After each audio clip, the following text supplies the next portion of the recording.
कृष्णा राजा की तरफ से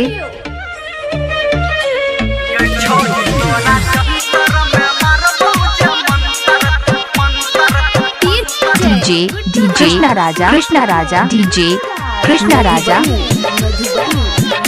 देहाती म्यूजिक प्रोजेक्ट। तोरा घूमै छियौ हम पीछा किया पूरा बहिन छै हमर इच्छा गे सोना सुन। तोरा घूमै छियौ हम पीछा किया पूरा बहिन छै हमर इच्छा गे सोना। गे छोड़ी तोरा जंतर में मारबो जे मंतरा गोरा किता गे छोड़ी तोरा जंतर में मारबो जे मंतर गोरा की सोनल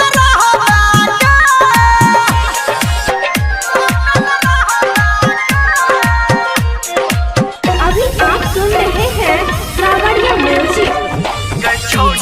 एस की रानी तरफ से डीजे कृष्णा राजा बलवाहा। खाली घर में घुसल रही छा तू गे पहिया देबे तू हमारा ने कहै छा गे। खाली घर में घुसल रही छा तू गे पहिया देबे तू हमारा ने कहै छा गे। तू लगा लै छा मच्छर दहानी हम तो रही जाइ छी बिस्तर पे पानी गे सोना।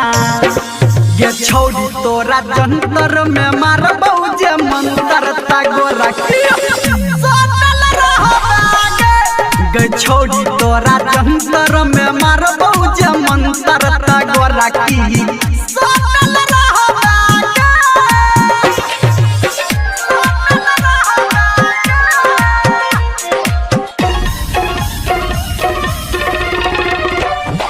कृष्णा राजा आपका यही गांव है बलवाहा। एस की रानी तरफ से ये बात आगा नहीं कुछो तू कह रही छा गे रोज हमारा से फोने पे लड़ई छा गे।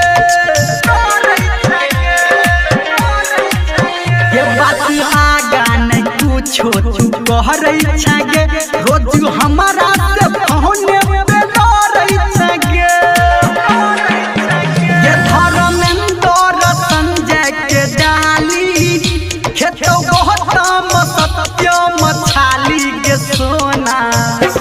गे छोड़ी तोरा जंतर में मारबो जे मंतर गोरा की सोनल गे छोड़ी तोरा जंतर में मारबो जे मंतर गोरा की सोनल। महाकाल कृष्णा राजा मोबाइल नंबर 82 27 91 22 73।